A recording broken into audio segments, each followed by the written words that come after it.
Shepard was asking for it for three. Well, he felt it, didn't he? He was begging. Oh, what a play by Matt Mitchell. To Watson, sees a lane, takes it underneath. Montana three. Come on! This is a clinic. This is Aztec basketball.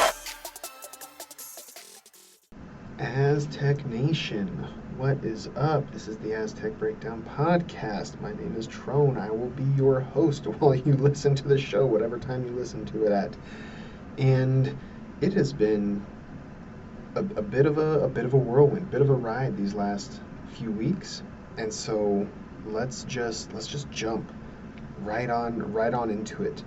The biggest news, the news that we'll start with very quickly, is that on the 2-year anniversary of Lamont Butler hitting his famous game winner against FAU in the Final Four, on the 2-year anniversary of that date, Aztec Nation got the news that Goon is returning to San Diego State.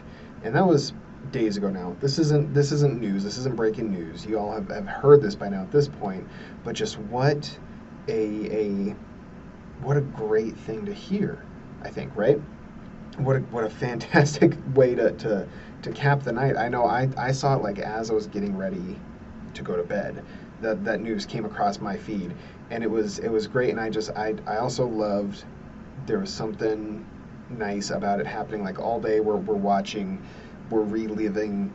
the clip and reliving where we were when the Lamont Butler shot happened and stuff, and then to get this extra good news, which in the grand scheme of things is nowhere near as big as hitting that shot, right? That shot will live in infamy for forever, and the day that Goon returned is like a nice story ultimately. But still, what a fantastic piece of news, and especially, in the days leading up to it, it was I don't know, grim might be strong, but I was not feeling super great in the days leading up to it. It was very much like, the team should still be good, but what's their ceiling going to be, right? What's their potential? And definitely the recurring thought of like, man, even if the team is good, everybody's going to leave next year, type of thing. And even if it's not everybody, because realistically it was 2 players that had been announced to be leaving at that point. And 2 players does not a team make, although it was arguably 2 of the best players. You can make that argument. Definitely based on their performances towards the end of the season. They were both, outside of the North Carolina game, they were both, leaving the season pretty hot. I guess Guath was hurt, but before his injury, he was looking really good. And so that was definitely a discouraging thought. And I was having private conversations with friends and people I know that just about like, is this going to be the future of Aztec basketball, where if anybody shows out, they leave and you have to rebuild again, and it hurts the fan experience just from the point of you want to build these connections with these players, and it's hard to when the whole time you're thinking that they're going to leave at the end of the year. And that's not news to anybody. But it was so nice to get that news that Goon was coming back, and especially consider the programs that he was in contact with during the time when he was in the portal for the 8 or 9 days, whatever it was, that he was in the portal for. He was in contact with Michigan, who just had, I think they just made the Sweet 16, I think, right? And did so with a very dominant big man. So they know how to use dominant big men, right? They have tons of money. And he also talked to Kentucky, who also has tons of money. And, presumably, him and Lamont Butler are still on talking terms at the very least, right? He could have reached out to Lamont and been like, how was your year there, right? And Lamont would have said, yeah, it was great, whatever, blah, blah, blah. And there were tons of rumors that he was going to go to Kentucky even during the day. And it turned out that was the April Fool's joke, was that he's not going to Kentucky. He is returning to San Diego State. And that really helps the ceiling of the team, I think. Because this year, he won't be the freshman that needs some time to adjust to the speed of the game and the physicality of the game. He's played a season, most of a season. He was hurt, but he's played a season. And that's on top of his redshirt season, where he was adjusting there as well. And so he should be pretty ready to go. I don't think it's out of the question that it could be a player of the year, a conference player of the year type of season. I wouldn't go so far as to say that's the betting favorite, but it's definitely not out of the question. And so, fantastic news. We'll get more into that in a bit here. The other news, a couple pieces of news, and once again, I'm not breaking anything. Y'all have heard this, but the Aztecs got a commitment from Jeremiah Oden, a power forward who is coming over from the University of Charlotte or Charlotte University, one of the two. He was hurt all year. He had, I think it was a foot injury, and so he was out all year. 6'9", stretch 4 style big man. Before Charlotte, he played at DePaul, and before DePaul, he played 3 seasons at Wyoming. He was on the Wyoming team that went to the tournament that lost to Indiana in the first 4 with Hunter Maldonado and Graham Ike. He was on that team. He was a starter on that team. And so there are things to like about it. About this pickup. He has been a starter on a March Madness caliber team before. His size is great. He's a pretty good defender from what I saw on the tape. And this is, I should back up and note that I have been writing a little bit more back on the website that I have. Calling it a website is so bad, but I've been writing some more. And so aztecbreakdown.wordpress.com, because I don't have money to pay for my own domain name at this point. And so it's all very ragtag, but it's still there. The content I think is still good. It's the same level of analysis. I attach video clips to show why I'm saying what I'm saying and give examples and stuff. So go check it out if you haven't already. He's a good defender. He's a switchable defender, right? He can guard multiple positions. When he played the Aztecs, those were, when he was at Wyoming and he played against the Aztecs, those were like some of the best games he ever had, which is kind of a double-edged sword because it means he can play well against good competition. And it also means that like there wasn't a lot of consistency there. The things he showed weren't always there in terms of his offense. He's a career 31% shooter from behind the arc, which is not great if you want to be a stretch 4. And he has never really been a good rebounder or very physical in general. And the Aztecs will fix that to a certain extent, the physicality at the very least. He should be pretty good at forcing misses on defense. And like I said, he's switchable, so that's good. He brings a ton of experience as a 6th-year veteran here. So there are things he brings. When the pickup was announced, though, I had known he was visiting before he came, and I pre-wrote, the analysis. And then when I heard that he was committing, it was, I'm not gonna lie, it was a little disappointing, I guess. And it's I don't want to harp on it too much because there is value that he brings, and I cannot emphasize that enough because I know myself personally, I can get into the doldrums and get very negative very quickly, and I don't want to make it seem all doom and gloom, but just there was a conversation I had with someone where it was like, man, I really hope this isn't a reflection of the quality of player that we can expect, like from every person who comes to SDSU through the portal. I also want to acknowledge for the 1,000th time that the coaches on the staff at San Diego State have forgotten more about basketball than I will ever know. And so in general, I tend to trust them and their analysis more than my own. I do think I do a pretty solid job. And I was talking about this with another friend of mine who asked me, like, who are the players you've been the most wrong about? And there were some, absolutely. There were some players. I can even, like, I thought Tahiro Diabate was going to be a lot better than he was. I thought he was going to be not what Yanni Wetzel was, but maybe 85% of what Yanni Wetzel was, and he was not anywhere close to that. So I missed that one. I remember thinking Elijah Saunders could be pretty close to what Matt Mitchell was when it was all said and done. And not only was he not that at San Diego State, but even in his year at Virginia, he hasn't been that either. And he has one more year to reach that, whereas Matt Mitchell was great from the get-go. So there were some misses. There were also absolutely some hits in there as well. I guess just throwing out my resume. But it was a little bit disappointing. It's more encouraging now that Mugungwath is back because Oden can come off the bench, be a veteran bench presence who can play some good defense and occasionally score some points.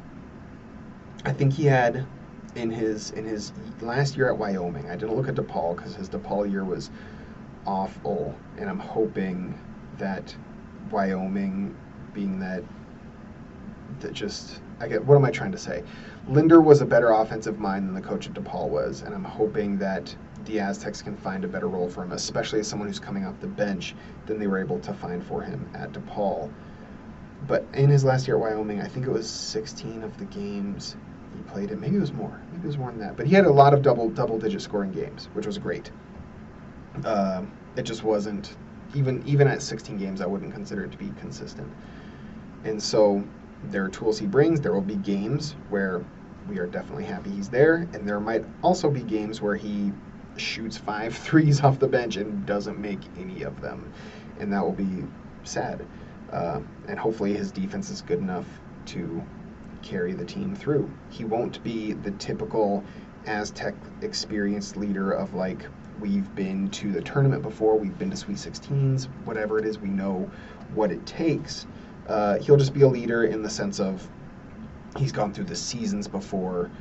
He has been to the tournament, like I mentioned, the one time, and he just kind of has seen players that do good and players that don't do good, and has seen the difference. So it's still valuable, maybe not the same level of valuable, but there is still value there.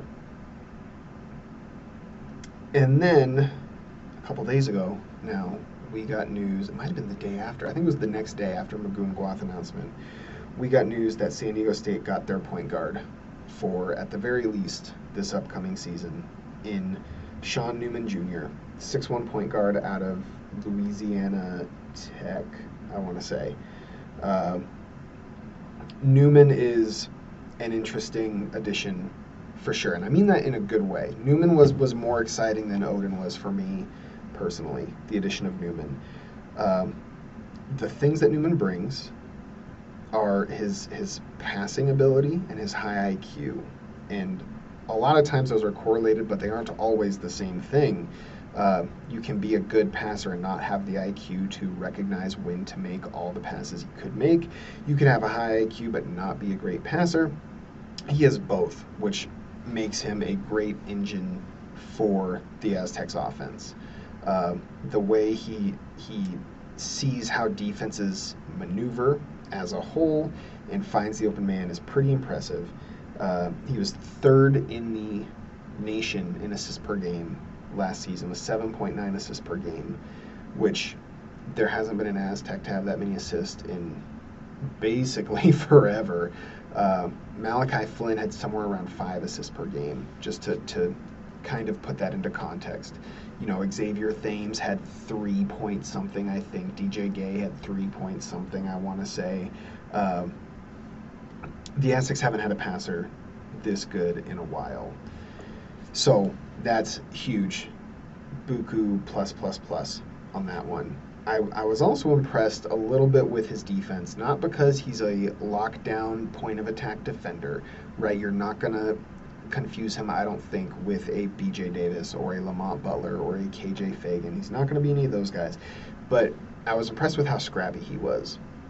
He's not afraid to get in the dirt and fight people. He's not afraid to dive for the loose balls. He's not afraid to box out 6'10" big men.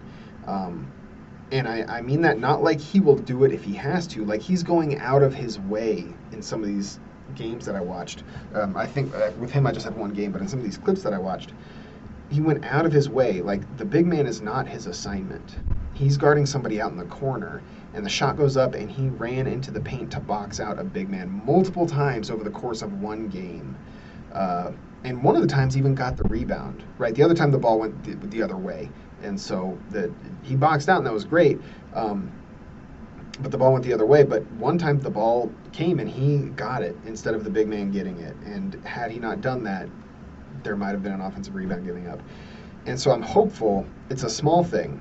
And you can only ask your point guard to do so much in the sense of helping the team rebound. But I'm hoping he brings that willingness to box out to San Diego State. And even if he's not gathering a bunch of rebounds, just having another guy to box out and be willing to get down in the trenches and do that work can help free up other guys to go get the rebound. I wouldn't expect it to make a huge difference in terms of the team rebounding rate, but a small difference, a small improvement, hopefully. There were some offensive limitations with Newman's game. He's not a high-level scorer, right? So when you look at Malachi Flynn, he was a high-level scorer and a high-level passer. Newman is more of just a high-level passer. He's not a high-level scorer. I think he averaged 9.9 points at Louisiana Tech, which is solid. It's nothing to scoff at. He doesn't finish at the rim well. He also doesn't shoot the ball well from the perimeter, and so there are some limitations there.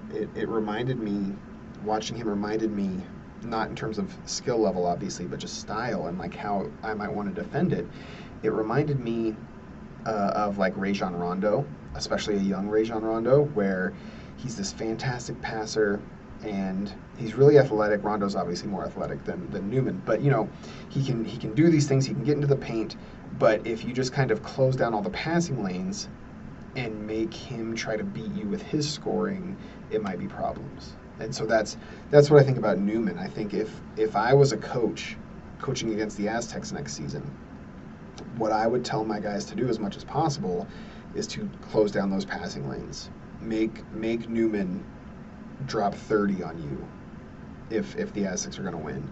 That's what I would try and do. Obviously, much easier said than done. But that would be the scouting report. And I'm sure there will be some teams that try and do that, and it'll probably even work a few times. And we will point it out when and if it happens. That being said, if you're averaging 9.9 points a game, you're still scoring in double figures quite often. So there is that, and he was, I think, an 84% free throw shooter, which is good. He doesn't draw a lot of fouls because he's usually, when he gets into the paint, he's kicking out to a shooter somewhere, and so he's not drawing a lot of fouls, but he draws some. And the addition of those three guys, I guess if you count Guath, returning, has me, and it seems like it has all of Aztec Nation, pretty excited about the direction of this next season coming up here. It's still very early, but the Aztecs, if you look on like evanmia.com, the Aztecs have done well in the portal. Both of the players they've added are projected to be positive additions for this upcoming season. Sean Newman Jr. currently is the second best addition out of the Mountain West teams. The only one above him is Dylan Anderson, going to Boise State, another point guard. So for what that's worth, there's only like 7 players currently coming in on Evan Mia right now. So very small sample size, but I think the team is shaping up quite nicely. And I do even have, this isn't the most predictive thing. It's something I like to do for fun, but I don't trust it in terms of making predictions, especially not precise predictions. But it should be okay in very general sense, which is the way that I hope to use it right now. And that's that I track player impact plus minus. That shouldn't be news for regular listeners. It's just a metric that I track. I didn't come up with it. I just follow it, and I post on it all the time. And before a season starts, I track all the player impact plus minus ratings of all the players that are going to be on a team for the upcoming season. So the ratings from the previous season, right? And so for this year, right, you would take presumably Miles Bird. He had a player impact plus minus of like almost 7, right? So plug that in for this next season, and there's 7. Goon Guath had, I think it ended up at like 4.5, right? So plug that in for the next season. Sean Newman Jr., I think, ended up around 2 somewhere. I don't have it in front of me, but I should be able to pull it up here. Sean Newman Jr., oh no, I was way wrong. Sorry. Sean Newman Jr. ended up player impact plus minus of 0.23. It's right about average, there. That'll improve. I'm not worried about that at all. But so plug in all these numbers and see what the average number comes out. And there is, like I said, not great predictive value, but it's not nothing. And when you do that for all the players that are on the team right now, all the players that we can at least, there's no score for Thakbor, Magic. I gotta look up how to pronounce that name because I've heard it like 4 different ways in the past 2 weeks alone.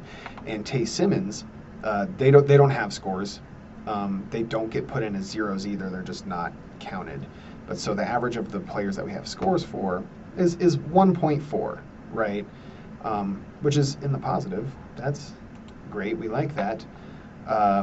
Last year, for example, the number was negative 0.05. It was not looking super great last year, and that was counting Reese Waters, who had the highest rating among all the players. And so in theory, it should have been worse than that because Reese Waters ended up never playing at all. And the Aztecs still did pretty good. For other reference, where was Boise State? Boise State was at 0.91, which that number doesn't mean anything, but it was the highest of all the teams, and so that was part of the reason. It wasn't the only reason, but that was part of the reason why I thought they would be winning the conference, right? They had Tyson Degenhart returning, and they had Omar Stanley returning, and those were 2 all-conference performers, plus they added Alvaro Cardenas, right? And so it seemed likely that they would win it, and that was all part of this average number that they had. New Mexico ended up winning the conference. They had a 0.69, so solid number, not super different from that Boise State number, much better than San Diego State's number. Just as reference points there. This year, the Aztecs average at the moment, and there's still 2 roster spots left, but the Aztecs average at the moment is plus 1.4. So it's better than what anybody brought into last year, which I think bodes well for this year. As just another point of reference, the Aztecs in 2023, when they went to the Final Four, their average was 2.52. So it's in the middle of what they did last year and what they did in 2023. That 2023 team was just loaded. Obviously, they went to the championship. So that's an encouraging sign. Is the point of that anecdote, is that the team is shaping up. It's shaping up, and I think it's looking well. It is very encouraging start to the offseason. There is, however, still time for things to go a little haywire, so a couple dates to keep an eye on. April 22nd is when the transfer portal closes. And so if a player is going to leave, they don't technically have to file anything by that point, but they do have to let it be known that they intend to transfer. They have to talk to whoever at their university is in charge of this stuff. They have to let it be known. And so there is a slight chance that it could be April 23rd and it's oh, this person entered the portal. Why did that happen? Well, because they hadn't gotten to filing the paperwork yet, but they did let it be known. So April 22nd is the day that we're looking for. Players currently on the roster can still enter the portal up until that time. It seems like the mood around the program is that it seems like everybody that's currently there is going to stay, which is encouraging. Continuity is huge, I think now more than ever with all the movement in the portal.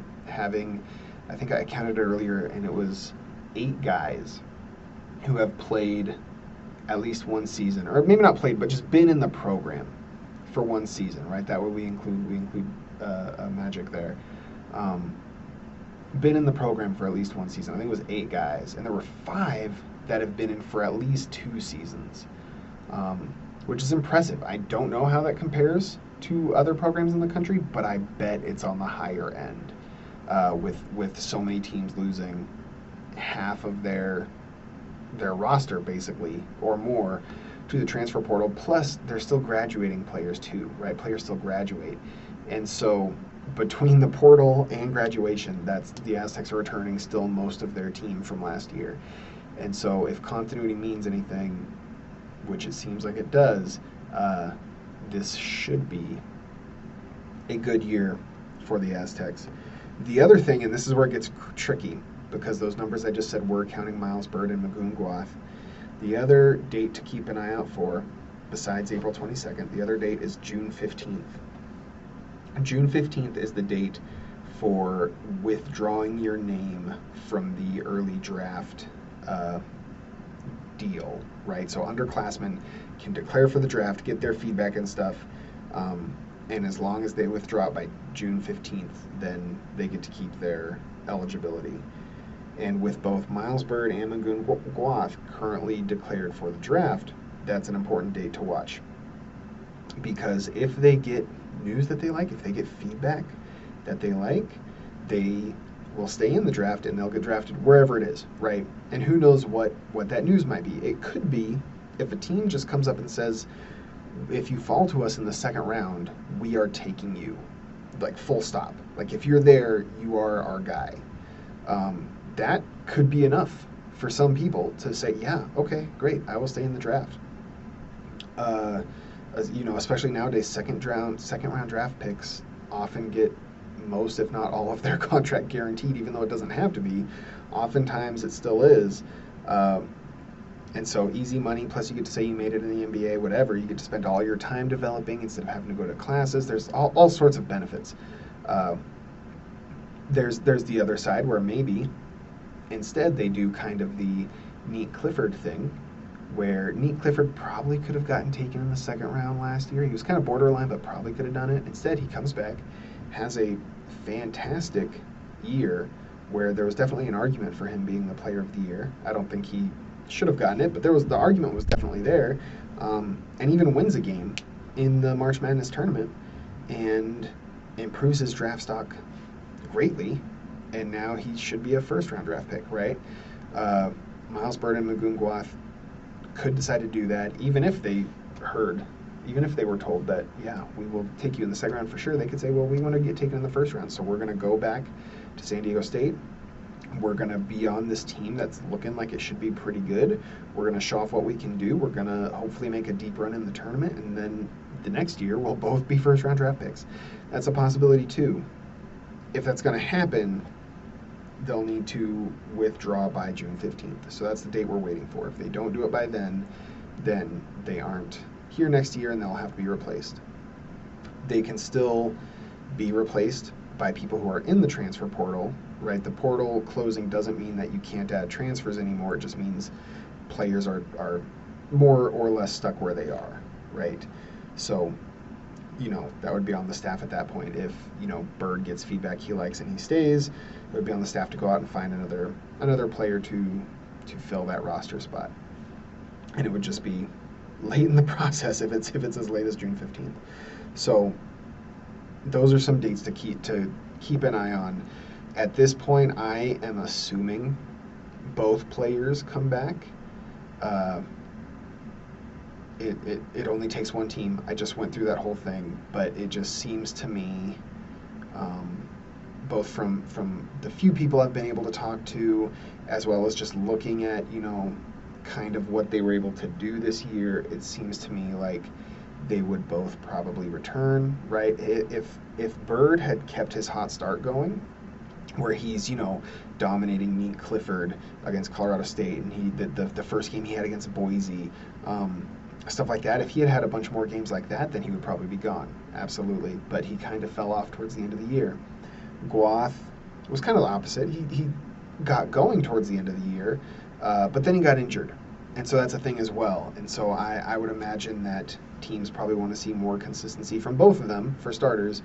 Want to make sure they're both healthy and, see what they can do with each of them with a full season going. I guess more Guath for the full season. But, yeah, see what they can do with another year of development here. I would not be surprised at all if they are both first-round draft picks next year. I guess here's the way I'd phrase this. I will be more surprised if neither one of them is a first-round draft pick in the 2026 NBA draft than I would be if both of them were first-round draft picks, which is another exciting thing about this upcoming season. Should they both return, is like the talent level is high, and if they can just get some of that consistency as a team, both of them as individuals as well as a team, that will be so huge. And that's not even, I haven't even mentioned once Reese Waters' name yet. Actually, I did earlier. Forget that. But still, I haven't mentioned it in the context of this analysis here, where Reese Waters was a preseason all-conference, first-team all-conference player. There was an argument at the beginning of this past season that he was going to be the best player on the team. He's probably the most natural scorer on the team as it stands right now. Some of that depends on the same things that I talked about at the beginning of this past season of like which version of Reese Waters do we get. But if we get anything close to what he was for the first 13 games of his Aztec career, then he's probably the most natural scorer on the team. And so, 2 first-round draft picks potentially, plus Reese Waters, who could himself be an all-conference performer, and this team is looking very, very solid, right? And then adding a point guard. Oh my gosh, I'm salivating here. Adding a point guard to feed all these guys the ball. It's looking good. It's looking good. You have the talent at the top. You have the depth, because as it stands right now, guys like B.J. Davis are probably coming off the bench. That's not for sure, and we'll get to that in a minute. But probably coming off the bench, right? But he just started every game this season. He might have missed one, but I think he started every game this season. And so that's your 6th man probably, as a guy who just started on a team that went to the tournament. That's fantastic. You'll have Jeremiah Oden, who has started a ton of games and has been a starter on a team that went to the tournament, right? Taj DeGorville wasn't a starter, but should be another year better, and brings great size and ball handling and passing and stuff.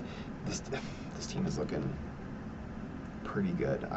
As I'm sitting here recording this, my expectations are growing and growing for this team. A couple quick things that I've been thinking about as we go through this here. With Magoon Guath returning, let's assume he returns. There's a couple questions about this roster, and I think number one is, do you play Magoon Guath at the power forward spot or at the center spot? Each one will have its own pros and cons, but he's capable in theory of doing either one. And so what way is the team going to be the best at? If he's at the 4, then it's probably, right, the power forward, it's probably going to be Miles Heide starting at the 5. And Miles Heide kind of finished the year strong, mostly. The Boise State game and the North Carolina game weren't great, but before that he was on kind of a roll. But it was a role that was in a limited capacity. So there is that to take note of. But he should be getting better. That was always the plan with him, is that he's going to develop over time and by around this time be a pretty good player. And so, there's that to consider. Do you trust Miles Heide as a starter at the center position? Because behind him there isn't a lot. You would have Magic, who hasn't played it all yet. He's a 7-footer, and it sounds like his defense is pretty solid and he can block shots and stuff, but isn't going to give you much of anything offensively, is kind of what I've been hearing from a couple different people.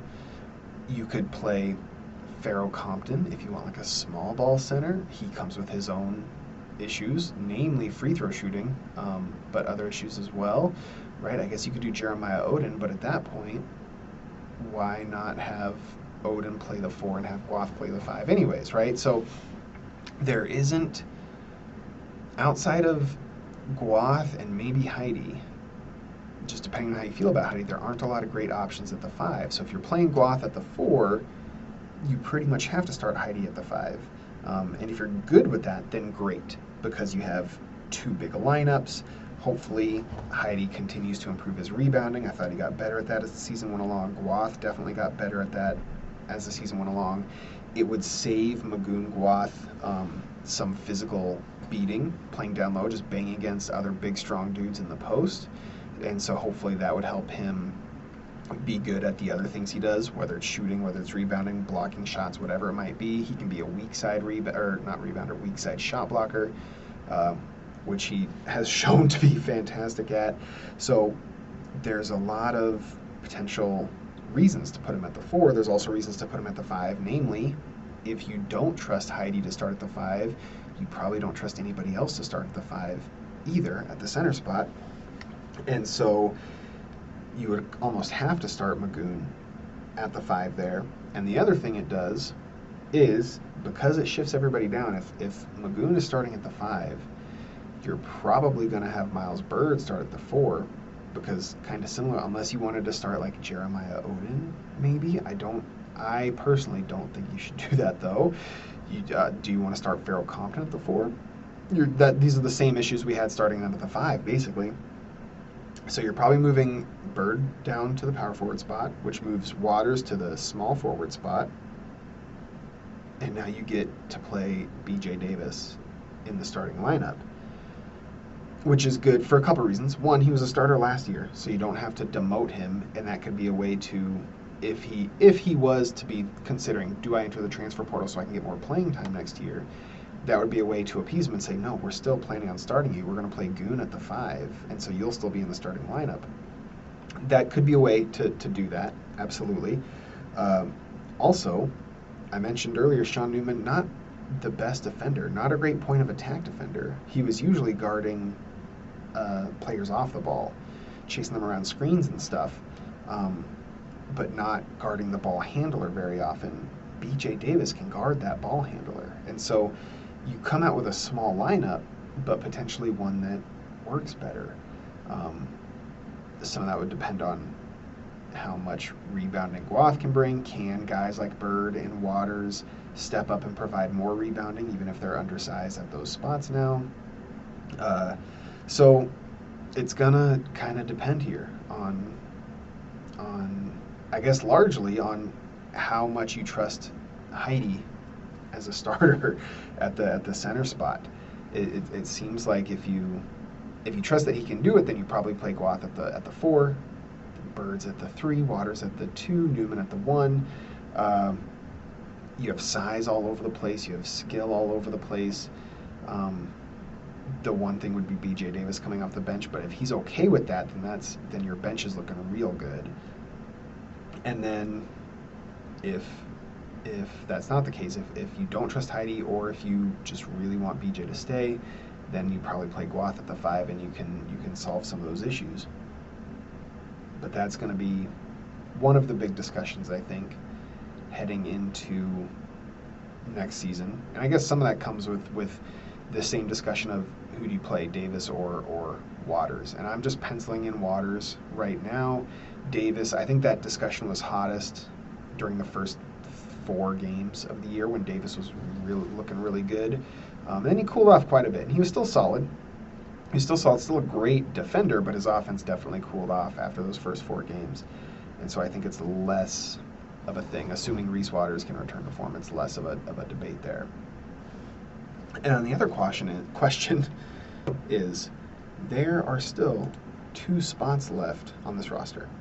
So with those 2 spots, what should the team prioritize? What should the coaches be looking for with those 2 spots?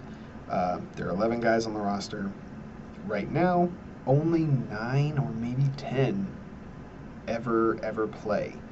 The way I have it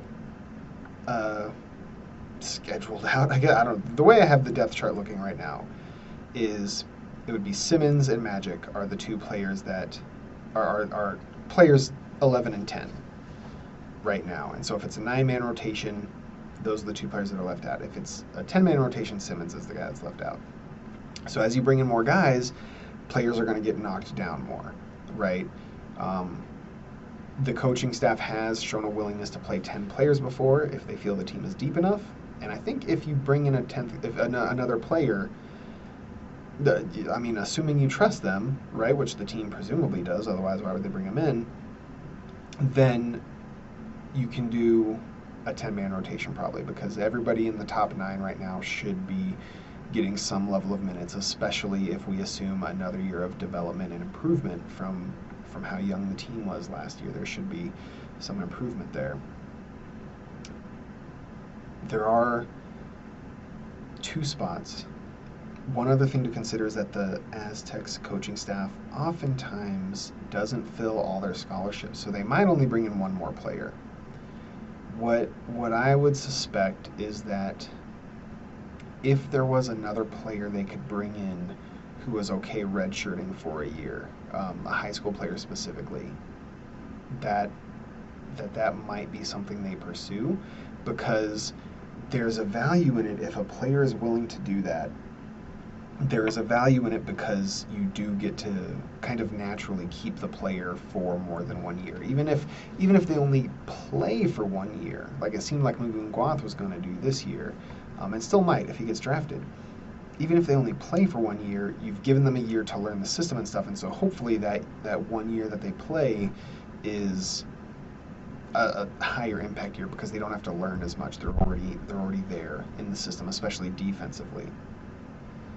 So there is some value in that. It also gives you 2 years basically to show them all the benefits of staying that might help outweigh a slightly bigger paycheck somewhere else. Once again, a la Goon or Miles Bird, right? Or Reese Waters. Shoot, these are all players that have been here for a while that definitely have gotten offers to play elsewhere and have decided to stay, right? So there is value in that, and I would suspect if they found a player that they think could fit but was also willing to redshirt, that they would take it. And so let's assume just one transfer, because if the player's redshirting, it doesn't really matter what skills they bring because they're redshirting, right? So let's assume there's one transfer player. As best as I can tell, there's still a couple pretty glaring needs on this team. Potentially. A lot of it depends on just the natural improvement of these players, right? As they continue to develop their games, what do they get better at? That's what a lot of this is going to depend on, and I think that's the crux of this question, because there's basically 2 spots. One is rebounding, specifically defensive rebounding.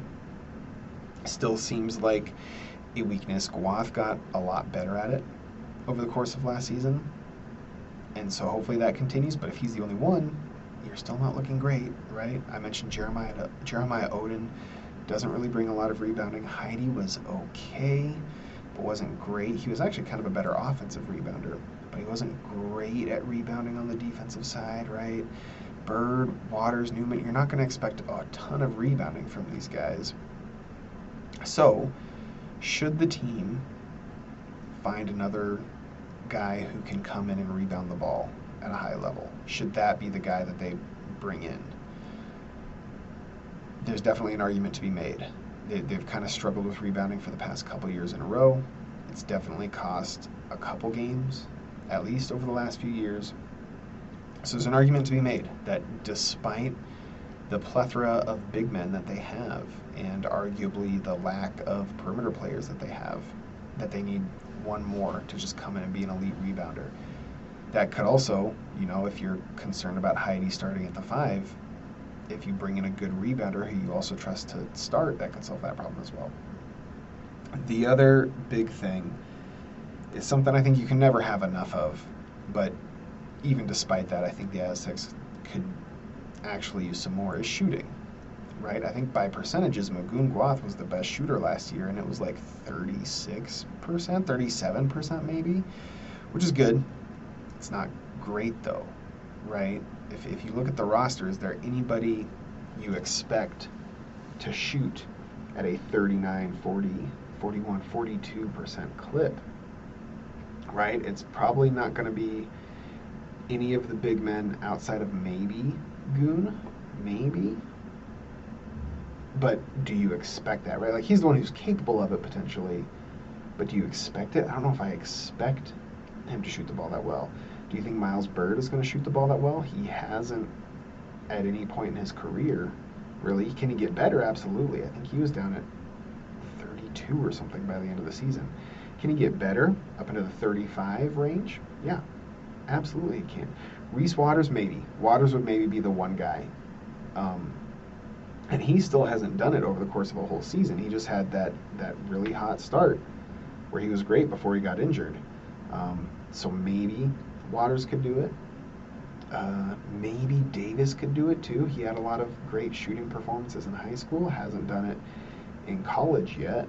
Newman definitely isn't going to do it. He's, once again, kind of like Bird. Can he get better? Sure. He can get up to 33, 34%. He's not going to shoot 40% though. There's no way. There's no way. And we've seen how shooting can help out a team, right? We see it every year. You can never have enough shooting. It's basically the one skill where if you put a bunch of shooters on the floor together, they're going to help each other out, as opposed to like if you put a bunch of ball handlers on the floor together, you get a diminishing return because these guys all need the ball in their hands to be effectful, and then when the ball isn't in their hands, it's not good anymore, right? If you put a bunch of rim protectors on the floor, if you have like 3 rim protectors on the floor, your perimeter defense is going to lack. And so there's a diminishing return there. But shooting, there is no diminishing return. Shooting, it doesn't matter where you put them. Shooters always make each other better.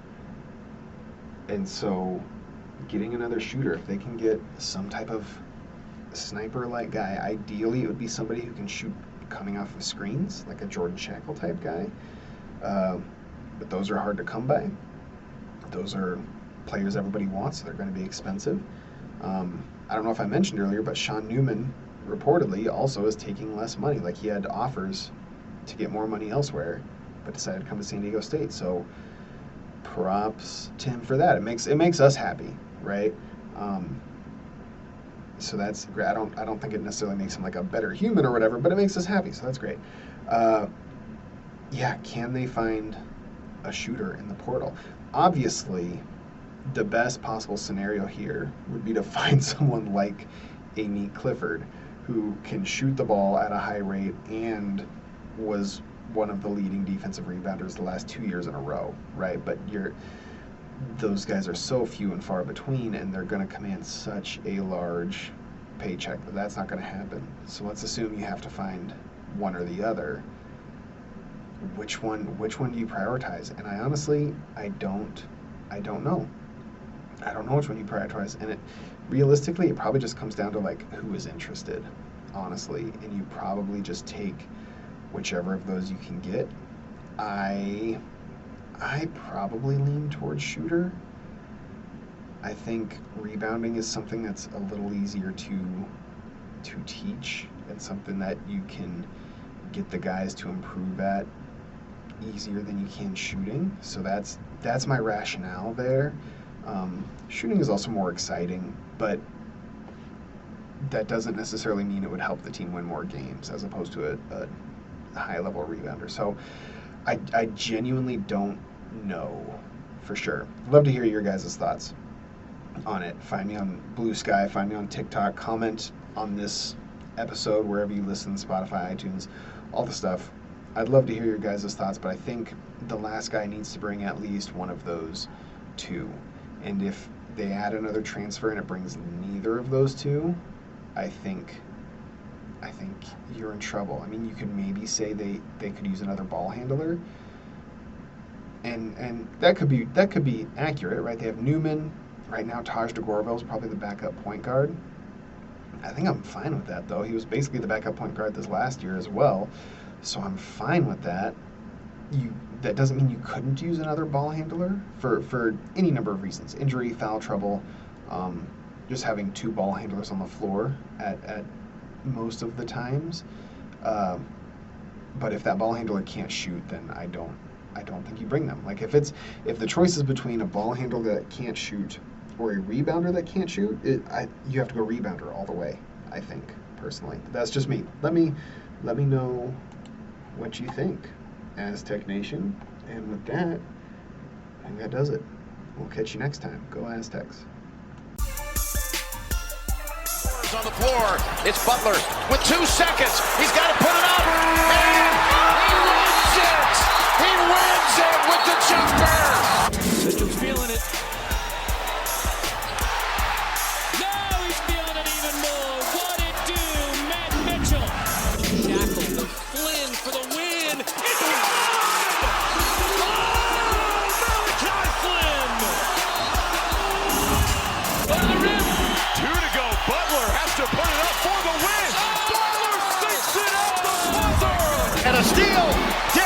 Trammell will coast in for the layup.